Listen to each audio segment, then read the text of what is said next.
Bhoot Bangla, the cursed mansion prologue. In the quiet village of Rampur, nestled deep within the forests of Bengal, stood an ancient mansion known as Bhoot Bangla.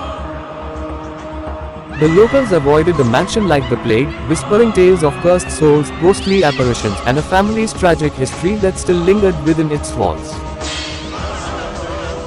Generations of villagers had grown up hearing stories about the eerie place, yet no one dared to venture near, especially after sunset.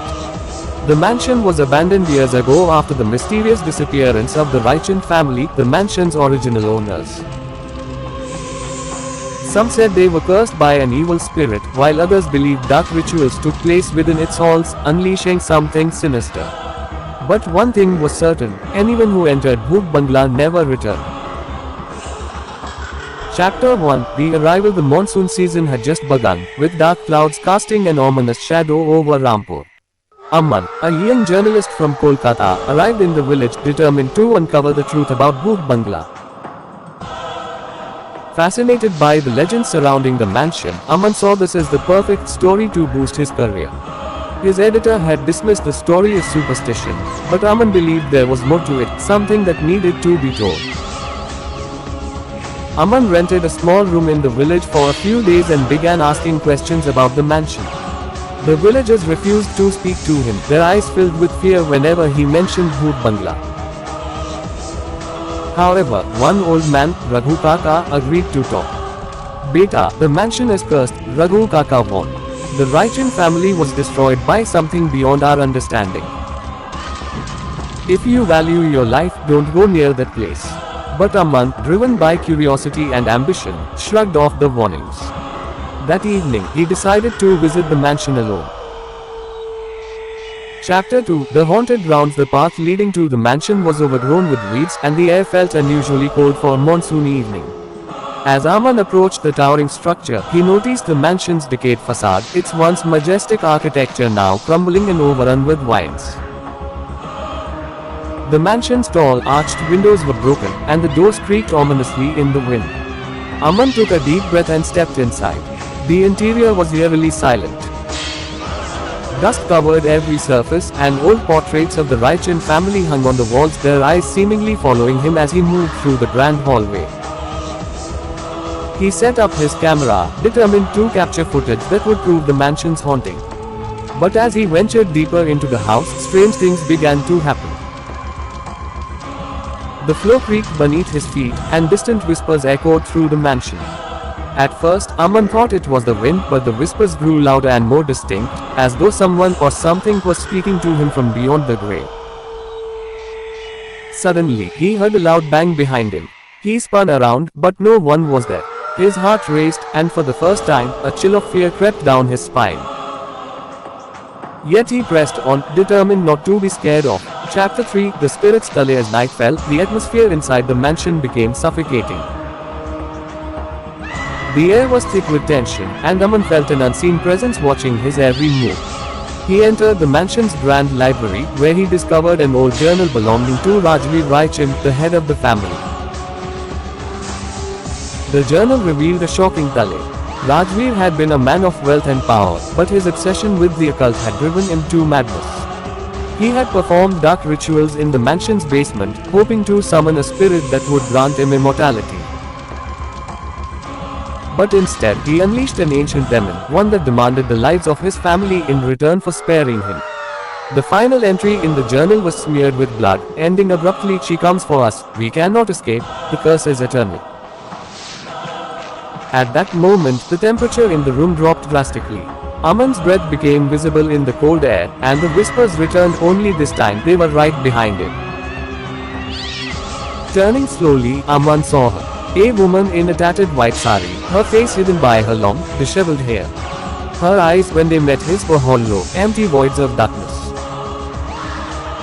She was the spirit of Malini Raichand, Rajveer's wife, trapped between life and death, forever cursed to haunt the mansion. She reached out toward Aman, her hand pulled his eyes. Chapter 4. The escape. Panic surged through Aman's veins. He grabbed his camera and bolted from the room, racing down the hallway, but the mansion seemed to shift around him, turning into a labyrinth of endless corridors. Malini's ghostly figure followed him, her hollow voice calling his name, beckoning him to join her in eternal suffering. Doors slammed shut on their own, windows cracked, and eerie shadows danced along the walls. Aman could hear voices, hundreds of them, crying out in agony, pleading for release.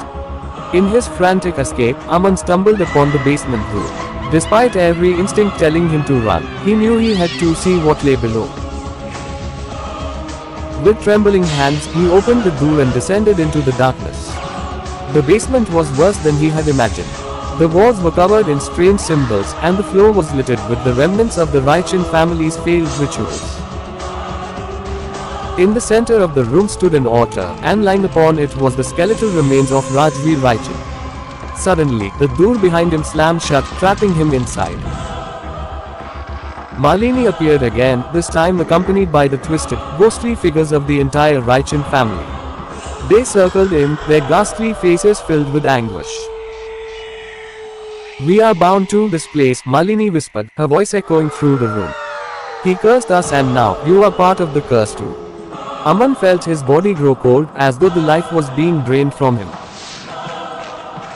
He realized too late that the curse had claimed him, just as it had claimed everyone who had ever set foot in Bhoot Bangla. Epilogue: the next morning, the villagers found Aman's camera lying in the forest, just outside the mansion's grounds. There was no sign of Aman himself. The footage he had recorded revealed his terrifying encounter with the spirits of the Raichan family, but it ended abruptly as the camera fell to the floor. Bhoot Bangla remains abandoned to this day, its dark secrets locked within its cursed walls. And those who dare to enter never return. The curse lives on. Chapter 5: The Keeper of Secrets. Months passed, and Aman's disappearance became another ghost story in the village. His camera footage circulated in the underground horror community, drawing the attention of paranormal investigators. One such investigator was Arjun, a seasoned ghost hunter known for uncovering the truth behind India's most haunted places. Skeptical about most supernatural claims, Arjun decided to explore Bhoot Bangla himself, convinced it was nothing more than folklore exaggerated by fear. Arjun arrived in Rampur with his team of investigators, equipped with thermal cameras, EVP recorders, and electromagnetic field detectors. They set up camp just outside the mansion, eager to prove that there was a logical explanation for the legend surrounding Bhoot Bangla. But as night fell, they quickly realized that logic had no place in the mansion's domain. The air grew thick and oppressive, a heavy silence blanketing the area.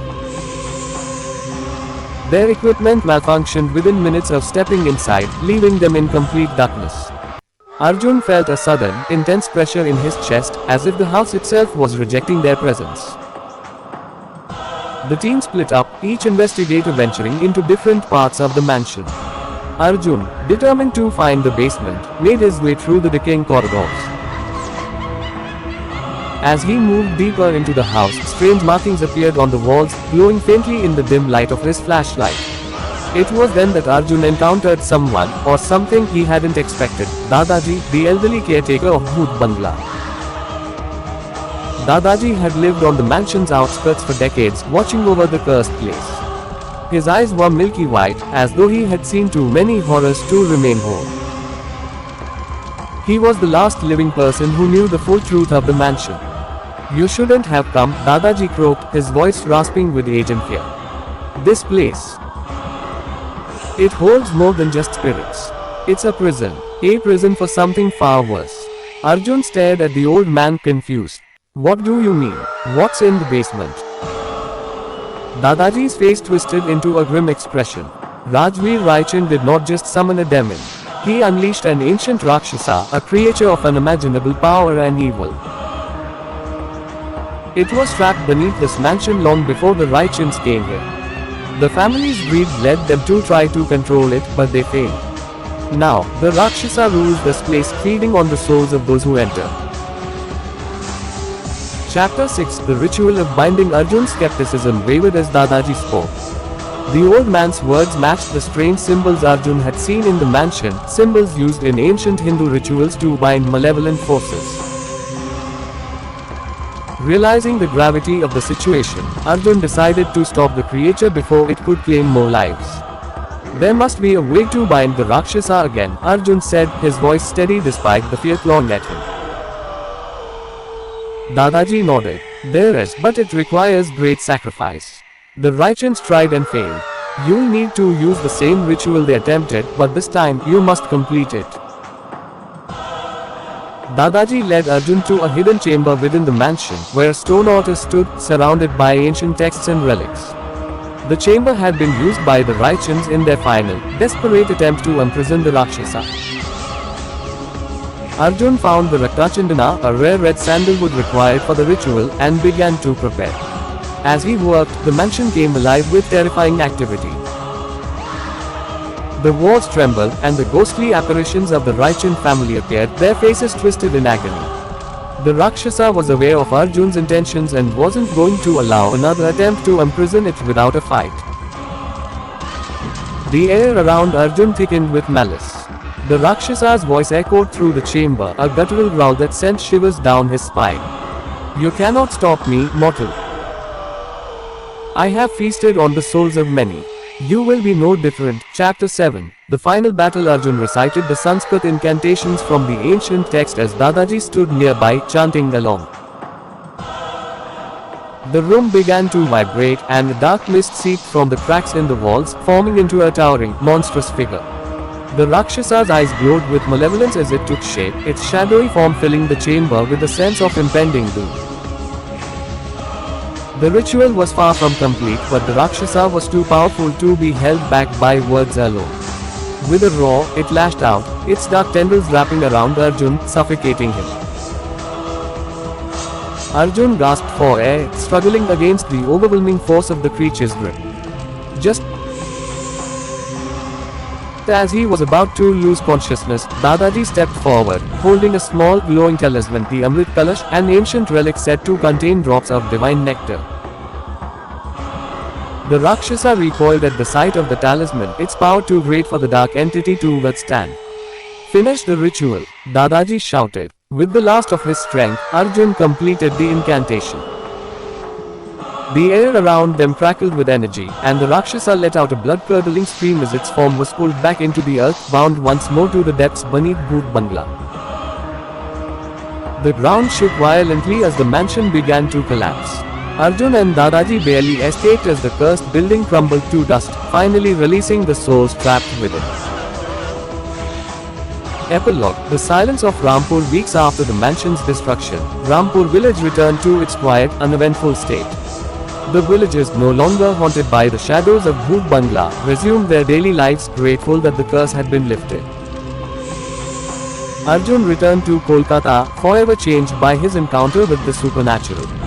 He kept the footage from the mansion hidden, knowing that some stories were too dangerous to tell. As for Dadaji, he disappeared after the mansion fell, leaving behind only whispers and rumors of the old man who had guarded Bhoot Bangla for so many years. The land where the mansion once stood was now barren, a place avoided by all but deep beneath the earth. The Rakshasa remained, waiting in the darkness for the day it would be free once more. Because no curse is ever truly broken. And some nightmares never end. Chapter 8. The awakening. Years passed, and Bhoot Bangla became nothing more than a legend, a forgotten relic of a past shrouded in mystery. But while the villagers of Rampur tried to move on, the land where the mansion once stood never regained its peace. Trees refused to grow there, and animals steered clear, sensing something unnatural beneath the surface. Rumors spread once again, strange lights flickering in the night, faint whispers carried by the wind, and an overwhelming sense of unease whenever someone ventured too close. Unbeknownst to the villagers, the Rakshasa had not been completely vanquished. Its power had been diminished, trapped beneath the earth, but the ancient evil waited, growing stronger with each passing year. The incomplete ritual had only bought time, not permanent freedom from the curse.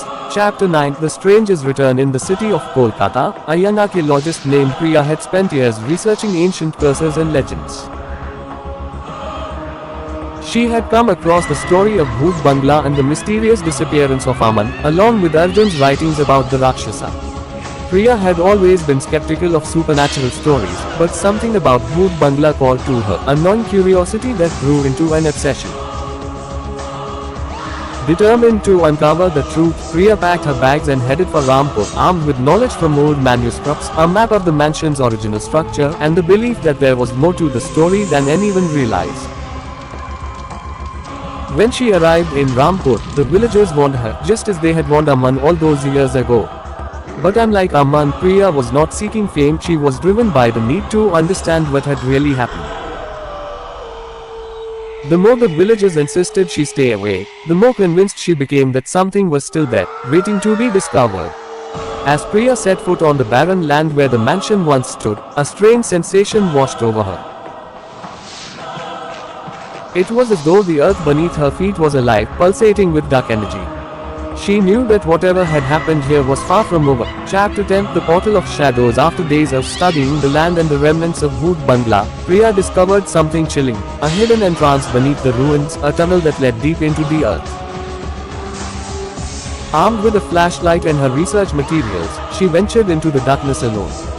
The tunnel was ancient, its walls covered in the same eerie symbols Arjun had described in his writings.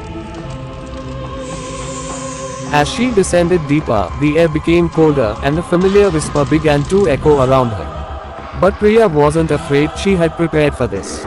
She carried a protective talisman similar to the one Dadaji had used years ago, and it seemed to shield her from the immediate effects of the cursed environment. At the end of the tunnel, Priya found a vast underground chamber, the Rakshasa's lair. In the center of the chamber, the earth was cracked open, revealing a swirling vortex of dark energy. It was a portal, a gateway to the underworld where the Rakshasa was imprisoned. The ancient evil was regaining its strength, and Priya could feel its hunger, its rage building with every moment. Suddenly, the ground beneath her began to shake, and from the portal, a voice boomed. "You cannot stop what is coming. The time of reckoning has returned." Priya stepped back, her heart pounding. The Rakshasa's power was far greater than she had imagined. She knew she had to act quickly if she wanted to seal the portal before the creature fully awakened. Chapter 11, The Dark Ritual. With only fragments of ancient texts as her guide, Priya set up the tools she had brought, sacred powders, candles, and relics that were believed to hold divine power. She began the ritual to seal the portal, chanting the verses in Sanskrit, just as the Raichan family had done centuries before. But the Rakshasa was no longer weakened as it had been during Arjun's encounter. Its tendrils of darkness reached out from the portal, trying to break Priya's concentration. The air around her swirled violently, and faint ghostly apparitions of the Raichan family appeared once again, screaming in agony. "I will not fail," Priya whispered to herself, her voice trembling but resolute. She intensified her chanting, her voice growing louder to drown out the chaos around her. The chamber pulsed with energy as the portal flickered, struggling to stay open. The Rakshasa's voice grew more desperate, its anger palpable. "You are nothing but a foolish mortal. You will suffer as they did." Just as the portal began to shrink, something unexpected happened. A figure emerged from the shadows of the chamber. It was Dadaji. His presence in the lair was impossible, for he was supposed to have disappeared years ago. His face, once filled with wisdom and fear, now held a disturbing calmness. "It's too late, child," Dadaji said softly. "You cannot stop it. The Rakshasa has been waiting for you." Priya's mind raced. Dadaji wasn't here to help her. He had been corrupted, his soul consumed by the Rakshasa. He was the final pawn, the key to the creature's full resurrection. Chapter 12, The Sacrifice. Priya realized that the only way to close the portal for good was to offer a sacrifice of pure intention, a life given willingly for the greater good. The Raichans had failed because they tried to manipulate the dark forces for their own gain. But Priya's motives were different. She wanted to end the curse, to protect others. As the Rakshasa's presence grew stronger, Priya made a decision. She had to end this, even if it cost her life. With the talisman in hand, she walked toward the portal, chanting the final words of the ritual. Dadaji, now fully possessed by the Rakshasa, lunged at her, but Priya stood her ground. "Your time here is over," she said, her voice filled with determination. She threw the talisman into the swirling vortex, its divine energy clashing with the darkness. The chamber erupted in light, and a deafening roar filled the air. The Rakshasa screamed in fury as the portal began to collapse, pulling the creature and its dark minions back into the underworld. Priya felt the ground tremble beneath her, and as the portal closed, the darkness around her lifted. The air grew still, and the oppressive weight of the Rakshasa's presence disappeared. But Priya knew there was a price. As the last remnants of the portal vanished, she felt her strength fading.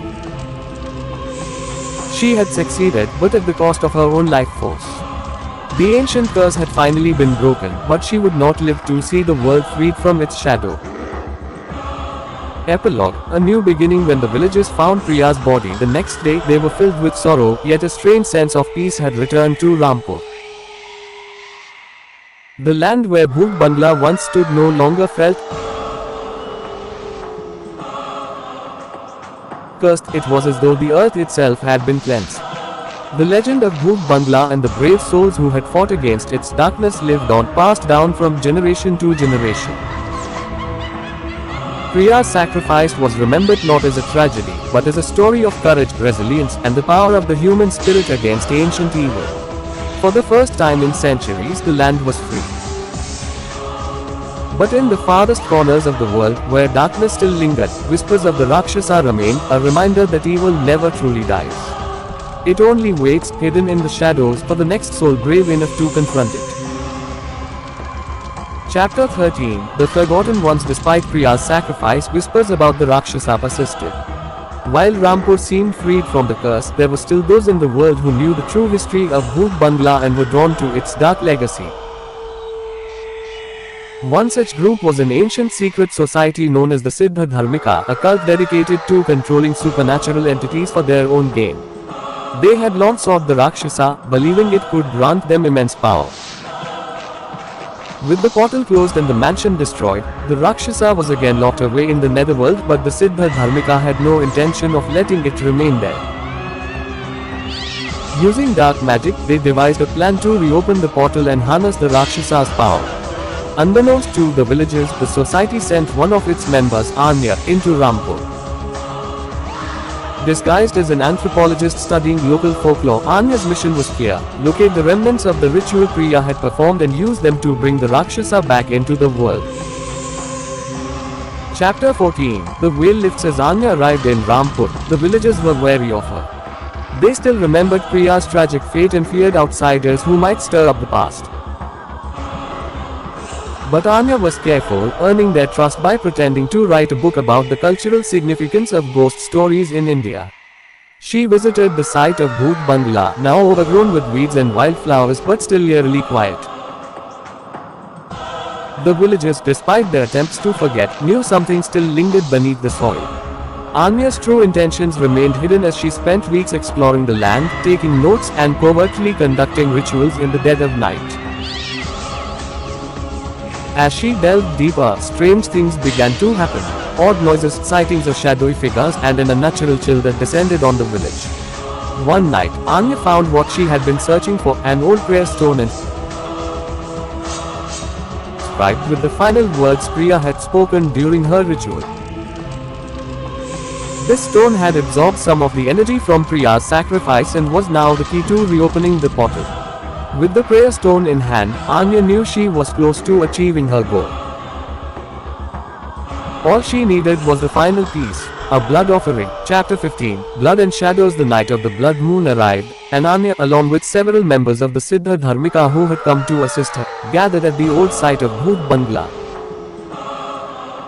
Under the cover of darkness, they began the ritual to reawaken the Rakshasa. As the moon turned crimson, the air grew thick with malevolent energy, and the ground began to tremble beneath their feet. Anya recited the ancient incantations, her voice echoing across the desolate landscape.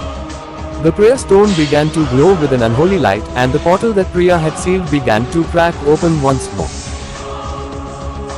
But something was wrong. The moment the portal opened, a rush of dark energy surged out, not just the Rakshasa, but countless trapped souls, ghosts of those who had perished in Bhoot Bangla over the centuries. They howled in agony, furious at being disturbed, their vengeance directed at the cultists. The ground shook violently as the shadows twisted and formed monstrous shapes. Anya watched in horror as the spirits, furious and uncontrolled, began to turn on her and the others. One by one, the members of the Siddha Dharmika were pulled into the darkness, consumed by the very force they had sought to control. The Rakshasa, sensing an opportunity, began to rise from the depths. But it wasn't just a creature of legend anymore, it had been changed by the centuries spent in the underworld, now more powerful and monstrous than anyone had anticipated.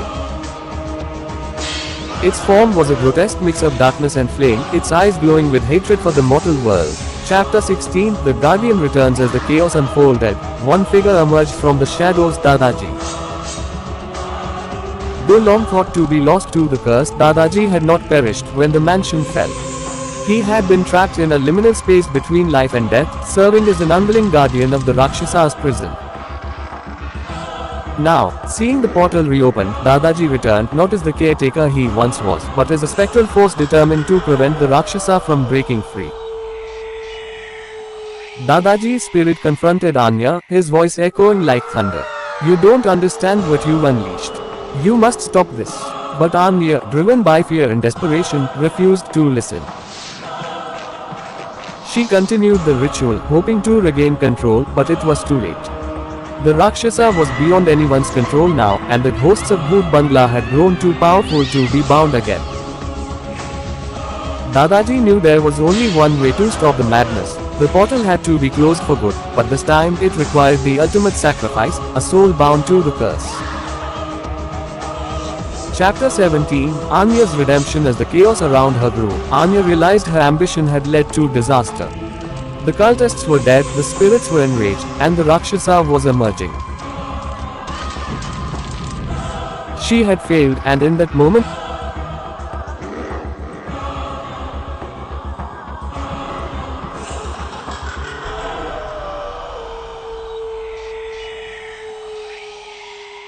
at her feet. She raised the prayer stone above her head, whispering the final words of the ancient spell that would seal the Rakshasa and the portal forever. "I am the offering." With those words, she plunged the stone into the ground, directly above the portal. A surge of energy erupted,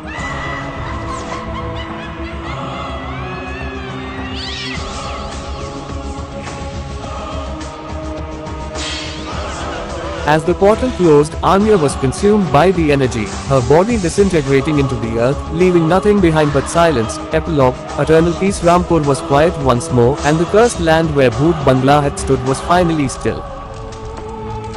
The villagers noticed a change, and eerie calm had settled over the area, as though the land itself had been healed. No more strange lights, no more whispers in the wind. The legend of Bhoot Bangla faded into history, with only a few remembering the true story of the mansion and the evil that had once threatened to consume it. Anya's sacrifice was never known to the world, but her actions had ensured that the Rakshasa would never return. But deep beneath the earth, where the portal once stood, a faint whisper could still be heard, a reminder that though the Rakshasa was gone, darkness always waits.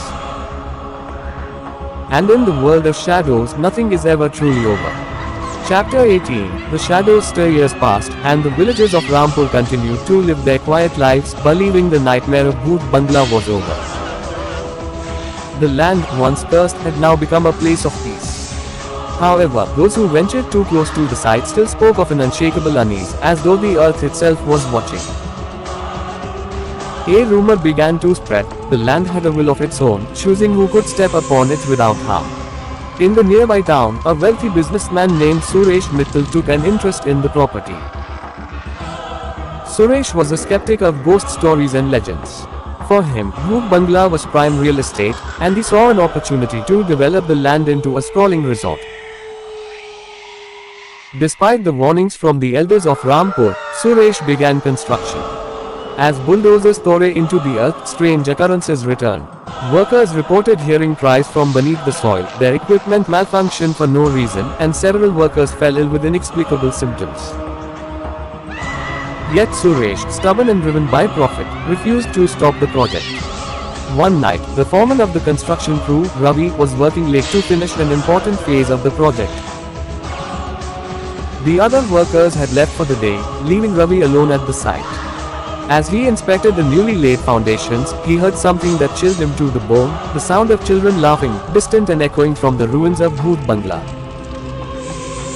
Chapter 19, The Mark of the Rakshasa. Ravi, unnerved but curious, followed the sound deeper into the construction site. The laughter grew louder, mixed with whispers unintelligible but urgent. As Ravi reached the center of the site, where the mansion's foundations had once stood, he saw something unexpected. A faint glow emanating from the ground, illuminating the symbols etched into the soil. These symbols were the same ones Anya had used to reopen the portal. Without realizing it, Ravi stepped onto the center of the symbols. The earth trembled beneath his feet, and before he could react, a searing pain shot through his body. He fell to the ground, gasping for air, as a dark shadow loomed over him. It was the spirit of the Rakshasa, weakened but still present in the land, waiting for its chance to return. In that moment, Ravi became Mark, a vessel for the Rakshasa's lingering power. His mind was flooded with visions of the past, of Priya's sacrifice, Anya's failed ritual, and the spirits of those who had perished in Bhoot Bangla.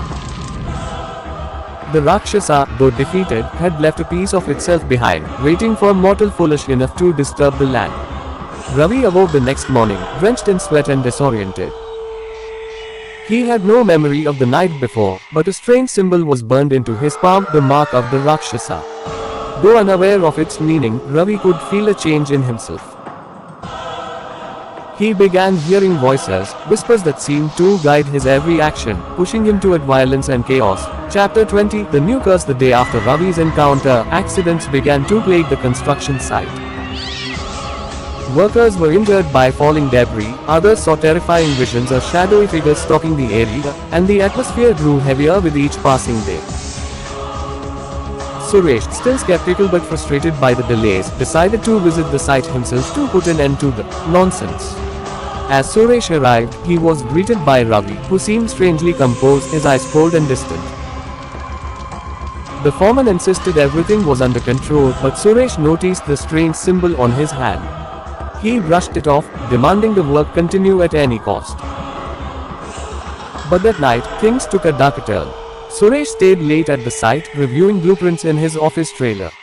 As the hours passed, he began to hear faint knocking on the door. When he opened it, no one was there. The knocking continued, louder and more insistent. Finally, he stepped outside, determined to catch whoever was playing tricks on him. What Suresh saw next chilled him to his core. Standing at the edge of the site was a figure cloaked in shadow, its eyes glowing faintly red. Behind it, the faint outlines of the Raichan family, Priya and Anya, could be seen, their faces twisted in torment. The Rakshasa spirit had begun to stir once more, feeding on the disruption caused by the construction. Panicked, Suresh rushed back inside, locking the doors behind him.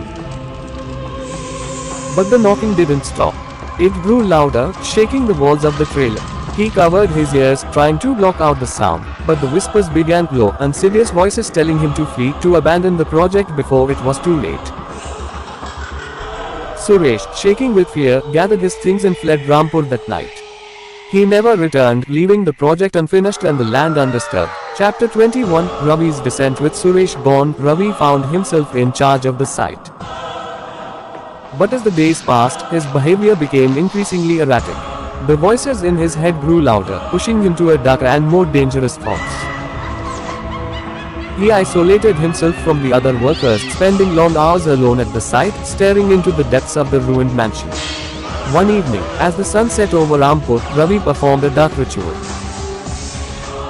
He had found a prayer stone buried beneath the rubble, and under the influence of the Rakshasa's whispers, he attempted to reopen the portal.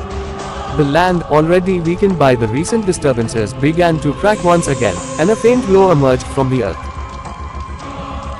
The portal flickered to life, and from it, the faintest traces of the Rakshasa's essence seeped through. Though it was not strong enough to fully emerge, its power had grown enough to influence Ravi, bending his will to its own. Ravi, now fully possessed, became the Rakshasa's vessel, determined to finish what Anya had started. Chapter 22, The Final Battle. As Ravi continued his descent into madness, the villagers of Rampur sensed something was wrong. The air around Bhoot Bangla felt thick with malevolence, and the animals began to flee the area. The elders, who had witnessed the first rise of the Rakshasa, knew that the evil was stirring once again. One elder, Kamla Devi, remembered Priya's sacrifice and the rituals used to seal the portal. She knew that if the Rakshasa fully returned, it would not stop until the entire village was consumed. Determined to prevent this, Kamla gathered the few remaining villagers who believed in the old ways and set out to stop Ravi. That night, Kamla and the others arrived at the site. They found Ravi at the center of the symbols, chanting in a voice that was not his own. The ground beneath him was glowing with dark energy, and the portal was dangerously close to reopening. Kamla, holding the talisman Priya had once used, began to recite the ancient prayers to seal the portal. But the Rakshasa, through Ravi, fought back, summoning dark spirits to block her path. The air crackled with tension as the two forces clashed, the ancient evil and the villagers' desperate hope. Kamla pressed on, her voice unwavering. The portal flickered, struggling to remain open as Ravi's form began to shift, consumed by the Rakshasa's power. Just as it seemed the portal would fully open, Kamla raised the talisman higher, with a final prayer threw it into the heart of the portal. A blinding light filled the sky, and the portal collapsed in on itself. The ground shook violently, and a deafening roar echoed through the air as the Rakshasa's essence was pulled back into the underworld. Ravi, now free from the Rakshasa's influence, collapsed to the ground, unconscious but alive.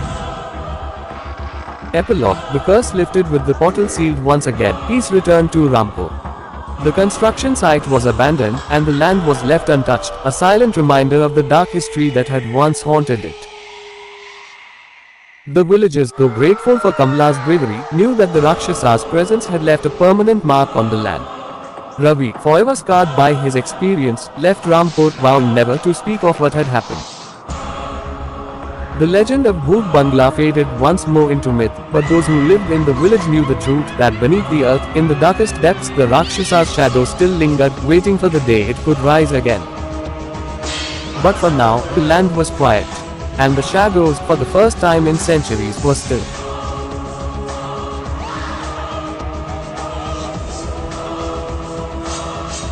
Chapter 23. The haunting begins again. Though Anya had sacrificed herself to seal the portal and banish the Rakshasa, the shadows of Bhoot Bangla still lingered. The mansion, now merely a memory in the village's folklore, began to stir once more as a new chapter of its curse unfolded. The energy of the land remained tainted, and as time passed, whispers of a different kind began to circulate in Rampur. Several months after the events surrounding the portal's closing, a group of thrill-seeking urban explorers known as the Night Wanderers arrived in Rampur, lured by tales of the haunted mansion. Their leader, Karen, was an avid paranormal enthusiast who had heard the legends surrounding Bhoot Bangla and was eager to document any supernatural phenomena. Despite warnings from the villagers about the dark history of the mansion, Karen and his friends, Meera, Ravi, and Anjali, were determined to spend a night in Bhoot Bangla, convinced that they would uncover the truth behind the ghost stories. They packed their equipment, cameras, flashlights, and ghost-detecting gadgets, ready to capture whatever they encountered. Chapter 24. Into the darkness. As the sun set and darkness enveloped the village, the Night Wanderers made their way to the ruins of Bhoot Bangla. The mansion stood eerily against the night sky, its silhouette a haunting reminder of the horrors that had transpired. The air was thick with tension, and an uneasy silence fell over the group as they approached the entrance. Karen, fueled by excitement, pushed the door open, which creaked ominously on its hinges. The interior was just as the villagers described: dust-covered furniture, peeling wallpaper, and a lingering chill that seeped into their bones. As they ventured deeper, the atmosphere grew heavier, filled with an unshakable sense of dread. "Look at this place," Karen exclaimed, filming with his camera. "This is incredible." Meera shivered, clutching her flashlight tightly. "I don't like this. Can we leave?" "Just a little longer," Karen insisted. "We need to document everything." Ravi, skeptical but intrigued, explored a nearby room, discovering a strange symbol carved into the wall, a remnant of the rituals performed by Anya and her cult. He felt a chill run down his spine, realizing that they were not alone. Chapter 25. Echoes of the past. As the night wore on, the group set up their equipment in the grand hall, where a large chandelier hung precariously from the ceiling. They began their investigations, using EVP recorders to capture any spirit voices. Anjali, with her sensitive nature, felt a strong presence in the room, as if the walls themselves were alive with energy. Suddenly, the temperature dropped dramatically, and an eerie whisper echoed through the hall. "Leave this place." The group froze, exchanging nervous glances. Karen, ever the thrill seeker, pressed on. "Did you hear that? Let's see if we can get more evidence." Mira, overwhelmed with fear, suggested they leave, but Karen dismissed her. "It's just the wind. Come on, we're here for a reason." As they continued their investigation, the atmosphere shifted. Shadows danced on the wall, and the air grew thick with an unnatural presence. The lights flickered, and Ravi noticed the symbol he had seen earlier glowing faintly, pulsing with an ancient energy. Chapter 26. The Awakening. As they gathered around the symbol, they began to hear soft, haunting cries that seemed to emanate from the very walls. "Help us! Help us!" Anjali gasped, backing away. "We need to get out of here. This is not a game." But Karen, still fixated on the thrill of discovery, insisted they stay. "This could be our breakthrough. We're on the verge of something big." Suddenly, the ground shook violently, and a chilling wind swept through the mansion. Doors slammed shut, trapping the group inside. Panic erupted as they realized they were no longer in control of the situation. The glowing symbol intensified, and a dark mist began to swirl around them. From the depths of the shadows, figures emerged, ghostly apparitions of those who had suffered in Bhoot Bangla, their faces twisted in pain and desperation. Chapter 27. Confronting the past. "Why have you come here?" One of the spirits wailed, its voice echoing in the chamber. "You must leave. This place is cursed." Karen, now terrified, realized the gravity of their situation. "We didn't mean to disturb you. We just wanted to document." The spirit cut him off, its eyes blazing with fury. "You must pay for the sins of the past." The group huddled together, fear consuming them. They could feel the malevolent energy building, the presence of the Rakshasa stirring beneath the surface, ready to be unleashed once more. Ravi, recalling the tales of Anya and Priya, shouted, "We have to perform the sealing ritual. We need to close the portal again." Karen hesitated, but as the spirits began to converge on them, he nodded, desperation taking hold. "What do we do?" Chapter 28. The Ritual of Binding. With urgency, the group began to gather around the glowing symbol, recalling the words of the ancient prayers they had read in the village. Anjali, trembling but resolute, led them in chanting, "By the light of the moon and the strength of the earth, we bind you, O shadows of pain, to the depths where you belong." As they spoke, the mansion shook violently, and the spirits wailed in protest. The dark mist thickened, swirling around them, trying to pull them into the depths of despair. But they pressed on, their voices rising above the chaos. "You are not welcome here. Return to the shadows." The glowing symbol flared brightly, and a blinding light erupted from it, forcing the dark mist back. The spirits screamed as they were pulled into the light, their forms disintegrating into shimmering particles. Chapter 29. The Final Stand. In a final desperate bid, Karen raised the prayer stone they had found earlier. "This must be the key," he shouted, thrusting it into the center of the glowing symbol. With a thunderous roar, the portal began to collapse, the shadows retreating into the cracks of the earth. The mansion shook violently, threatening to collapse around them, but the group held their ground, chanting louder. Finally, with a resounding boom, the portal sealed shut, and the last remnants of the dark energy dissipated into the night. The spirits were finally at peace, their whispers fading into silence. Chapter 30. A new dawn. As dawn broke, the first rays of sunlight spilled into the ruins of Bhoot Bangla. The oppressive atmosphere lifted, and the air felt lighter. The night wanderers, though shaken and exhausted, emerged from the mansion, relieved to be freed from its clutches. They knew the tale of Bhoot Bangla would continue, a story passed down through generations. But they also understood that they had played a part in its legacy, a reminder that some places are best left undisturbed. As they walked away from the site, the villagers watched, their faces filled with both concern and relief. The curse of Bhoot Bangla had once again been sealed, but its story would live on in the hearts of those who dared to explore the unknown. Bhoot Bangla, The Cursed Mansion, Chapter 31. The aftermath. As the night wanderers returned to the village, the weight of their experience hung heavy on their shoulders. The villagers gathered around, their expressions a mix of curiosity and concern. Karan, still in shock, recounted their harrowing night inside Bhoot Bangla, his voice trembling as he described the spirits they had encountered and the desperate ritual they had performed. "I never believed in ghosts until now," Ravi admitted, shaking his head in disbelief. "We were lucky to get out alive." The villagers listened intently, some nodding in understanding. They knew the dangers that lurked in the remnants of the cursed mansion but had hoped that the sacrifice of Anya and the sealing of the portal would finally bring peace to the land. "Do you think it's really over?" Mira asked, glancing back at the silhouette of Bhoot Bangla in the distance.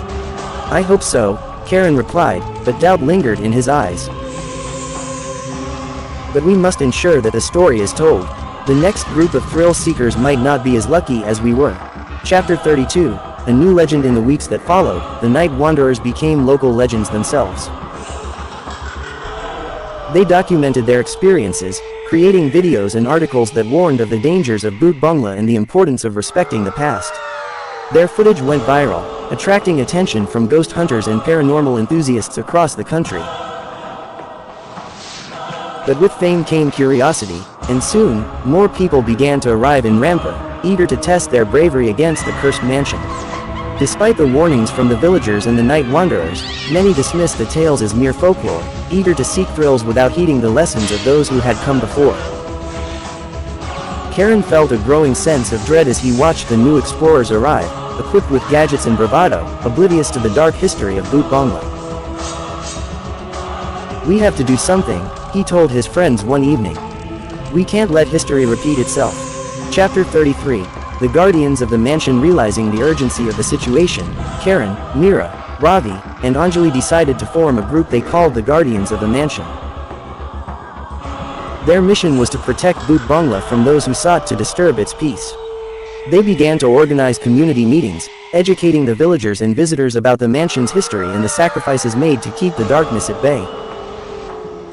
They also reached out to paranormal investigators and experts, hoping to create a network of allies who could help monitor the area and discourage reckless explorations. Their efforts began to pay off as more villagers joined the cause, forming a united front against the resurgence of curiosity seekers. Chapter 34. The shadows returned. Despite their best efforts, the lure of Bhoot Bangla proved too strong for some. One night, a group of daring explorers decided to sneak into the mansion, confident that they could capture evidence of the supernatural without being caught. Led by a brash influencer named Raj, they disregarded the warnings and set up cameras throughout the mansion. As the night wore on, Raj and his group reveled in their perceived bravery, mocking the tales of ghosts and curses. But as the clock struck midnight, a cold wind swept through the mansion, extinguishing their flashlights and plunging them into darkness. Suddenly, the walls began to vibrate, and strange whispers filled the air, echoing the same cries the night wanderers had heard before. "Leave this place," panic set in as they realized they were not alone. The spirits of Bhoot Bangla were awakening once more, angry at the intrusion. Raj, filled with bravado just moments before, now trembled in fear. Chapter 35. A desperate plea. Outside the mansion, Karan and his friends sensed something was wrong. The air felt charged, and a sense of foreboding washed over them. "We have to go back," Anjali urged, her heart racing. "They're in danger." Without hesitation, the Guardians rushed to Bhoot Bangla, determined to save the intruders. As they approached, they could hear the echoes of terror within, the once quiet mansion now filled with the cacophony of frightened voices. "Stop," Karan shouted as he burst through the door, leading the way for his friends. Inside, chaos reigned as Raj and his group stumbled blindly, trying to find a way out. "Follow us," Mira shouted, grabbing Raj's arm and pulling him toward the exit. "We know how to stop this." But the spirits were closing in, their forms swirling around the group, desperate to protect their home from those who dared disturb its peace. The very walls of Bhoot Bangla seemed to close in, threatening to trap them forever. Chapter 36.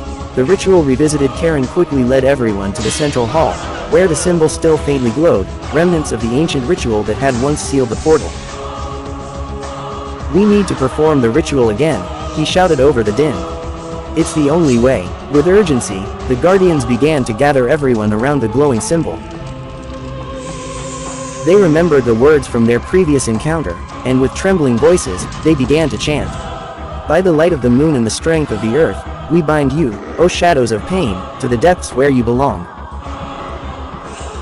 As their voices filled the room, the spirits hesitated, swirling in confusion. The energy in the air shifted, and the angry cries began to subside. Karen focused, determined to push back the darkness that threatened to consume them all. "Please, let us go. We mean no harm," Raj pleaded, tears streaming down his face.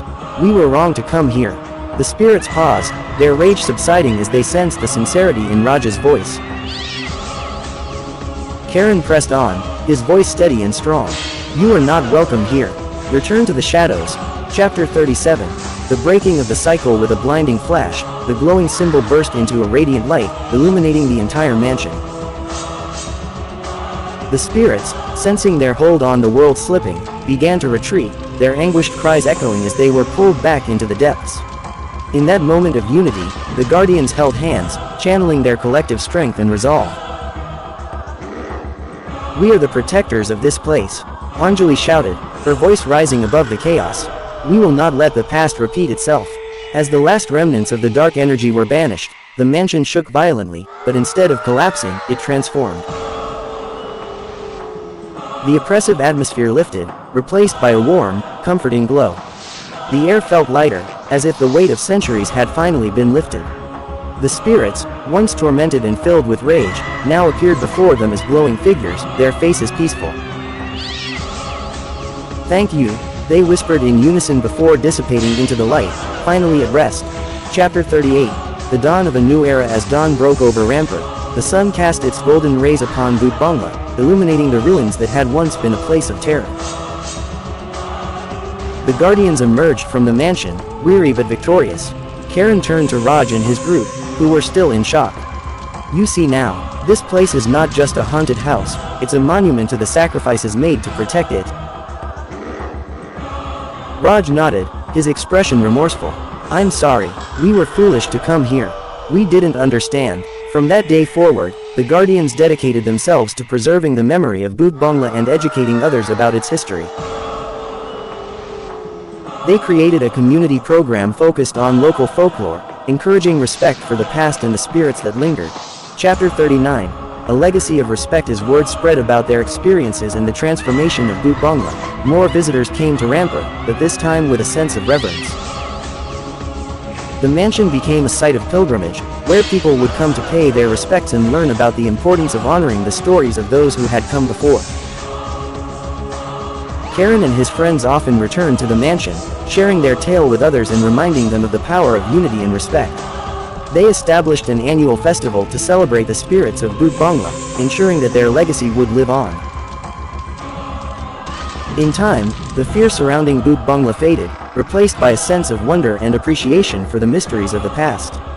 The mansion stood as a testament to the struggles and sacrifices made to protect the living from the darkness, a reminder that while shadows may linger, light and understanding can prevail. Epilogue. Whispers of the future. Years later, as the sun set over Rampur, the whispers of Bhoot Bangla could still be heard on the wind, a gentle reminder of the past, urging the living to remember their history.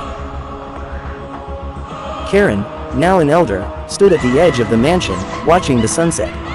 He smiled, knowing that the cycle of fear had been broken, replaced by a legacy of respect, unity, and the promise of a brighter future. Though Bhoot Bangla would always hold its mysteries, it had become a beacon of hope, a reminder that even in darkness, light could emerge. The end.